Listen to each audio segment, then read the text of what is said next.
की मूर्ति के साथ आए थे, उनके पास था पत्थर, उन्होंने स्टार्ट किया पत्थर, और ये वीडियो में शो भी हुआ है कि उन्होंने पत्थर मारे हैं। अरे उन्होंने सुनो, वहां तो हिंदुओं ने बड़ा दिल करके मंदिर नहीं मारा, वो बाद में डिफेंड करने के लिए उनके ही लाए गए उनको उन्होंने इस्तेमाल किया। जो आपके एसोसिएशन के अंदर लोग आए थे उनके पास। अनिल सर, सबसे पहले मैं आपसे जानना चाहता हूँ, आपका बहुत बहुत स्वागत है केवल न्यूज पर, और अनिल सर आपका ही बहुत बहुत स्वागत है जी।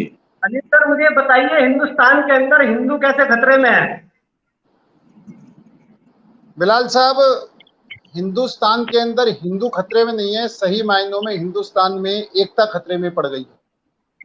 और ये जो सुनियोजित तरीके से अभी आपने क्वेश्चन करा कि हिंदू राष्ट्रपति, हिंदू प्रधानमंत्री, तो हिंदू खतरे में क्यों? जो राष्ट्रपति है वो देश का राष्ट्रपति है, जो प्रधानमंत्री है वो देश का प्रधानमंत्री है। वो ना हिंदू है, ना मुस्लिम है, चाहे सिख है, चाहे ईसाई। आज हर हिंदू अब्दुल कलाम साहब को, सर बिलाल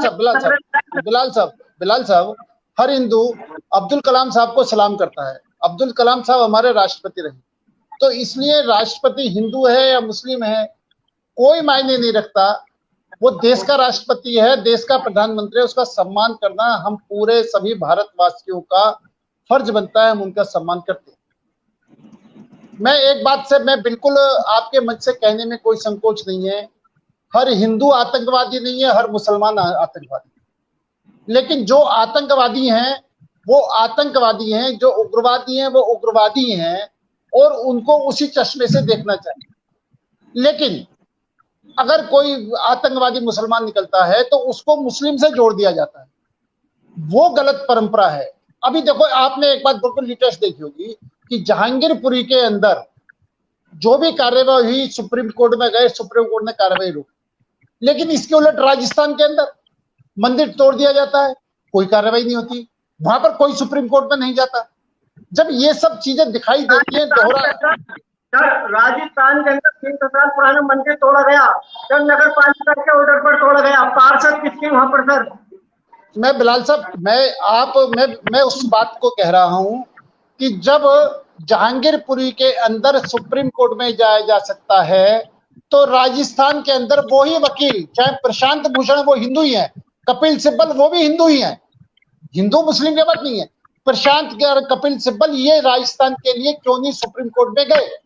आज हर हिंदू उनसे ये सवाल पूछता है कि आपने जब जहांगीरपुरी को गलत समझा तो फिर राजस्थान में अनिल गोयल जी, ये जो जहांगीरपुरी का केस है उसमें एक याचिका दायर की थी, उसके बेसिस पर सुप्रीम कोर्ट ने डिस्कशन और ये सब कॉल किया है।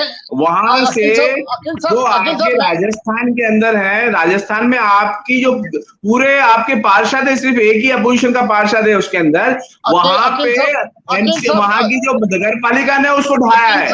अब ये बताइए, आपके नगर पालिका ढाने के बाद आप कैसे कह सकते हैं कि दूसरा जिम्मेवार है? अखिल साहब एक बात बताओ, नहीं अखिल साहब, मैं कुछ और कर रहा हूँ। सवाल अगर वहां की नगर पालिका आपके हिसाब से बीजेपी की है, तो दिल्ली के अंदर भी निगम बीजेपी की थी। जब प्रशांत किशोर और कपिल सिब्बल और कपिल ये तुम्हारे जा सकते हैं, तो वो वहां सुप्रीम कोर्ट क्यों नहीं गए? प्रश्न क्या लॉजिक है सर? क्या लॉजिक है? ये एक सीधी बात होती है, 2 + 2 4 होने चाहिए। अब आप जो है देखिए, कान को आप पढ़ रहे हैं इधर से, ऐसे क्या पढ़ेंगे? अरे कान को सीधा पकड़िएगा, सामने नजर आ रहा है सब कुछ। अखिल साहब देखो, सबसे बड़ी बात क्या है, दोहरा मापदंड जो लोग अपनाते हैं, वो दोहरा मापदंड। यही मैं आपसे बोल रहा हूँ, बीजेपी के लिए यही बात क्यों हो रही है? सर ये बात बीजेपी के लिए क्यों है दोहरा मापदंड? आप इसको बीजेपी कांग्रेस ना लो, मैं एज ए एडवोकेट ये कह रहा हूँ। सर मैं पहले आप बोल दीजिए, फिर मैं बोलूंगा। गोयल जी को आप दीजिए पूरा टाइम, फिर मैं बोलूंगा, तो फिर मुझे आप रोकना मत। जी बोलिए। मुझे बता दिए, शोभा यात्रा जो निकाली जाती है, इसमें कितने बीजेपी के खुद बच्चे शामिल होते हैं? मुझे आज ये बता दीजिए।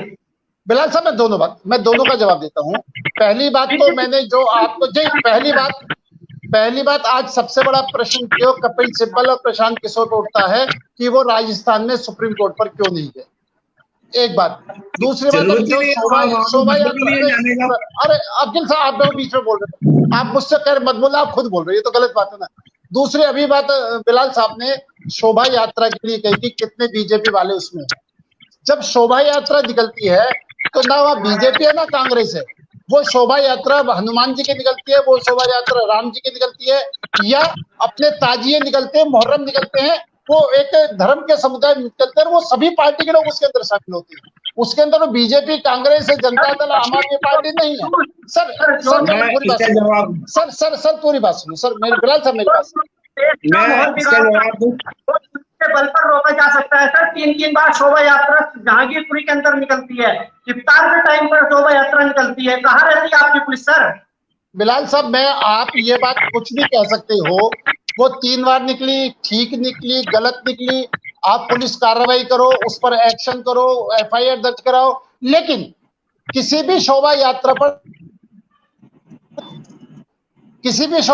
पर निकलने पर गोली चलना, आप मुझे ये बताओ, आज तक कभी भी मुहर्रम और जुलूस जो निकले हैं, किसी भी मुहर्रम जुलूस में किसी भी मंदिर से पत्थरबाजी हुई हो, किसी भी घर से पत्थरबाजी हुई हो?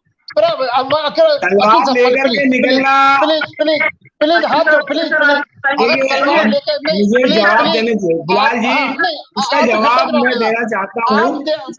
बिल्कुल देना सर अखिल साहब, आप जवाब नहीं देंगे अनिल जी, आपको जवाब देने देना, मैं जवाब दूंगा। नहीं, मुझे तो जवाब देने दीजिए ना, एक एक बात का आपकी, एक बात का, हम 2 लोग हैं, 2 ही हैं हम, तो एक के बाद एक बात कर सकते हैं हम, एक के बाद आपकी एक बात सही है, इसका जवाब मैं दे दूं। बिलाल जी बताइए। नहीं, मैं आप मेरी पूरी सर, मैं एक बात पूरी कर लूं, बस आप पूरी जवाब दीजिए ना। मेरा निवेदन ये है कि हमारे किसी भी मंदिर से किसी भी जुलूस पर पत्थरबाजी हुई हो, किसी भी हिंदुओं के घर से पत्थरबाजी हुई हो, और जब ये कहते हैं कि सुनियोजित, आप एक बताइए, यात्रा निकल रही, कहां से पत्थर आ जाते हैं, कहां से पत्थर आ जाते हैं? अभी अकील साहब ने कही कि आप जुलूस के अंदर तलवारें कहां निकलती हैं। मैं जब मुहर्रम निकलते हैं, जब अपने ताजिए निकलते हैं, क्या चीज हमारे हाथों में नहीं होती? हमें आज तक ऐतराज नहीं है, हमें आज तक ऑब्जेक्शन नहीं है।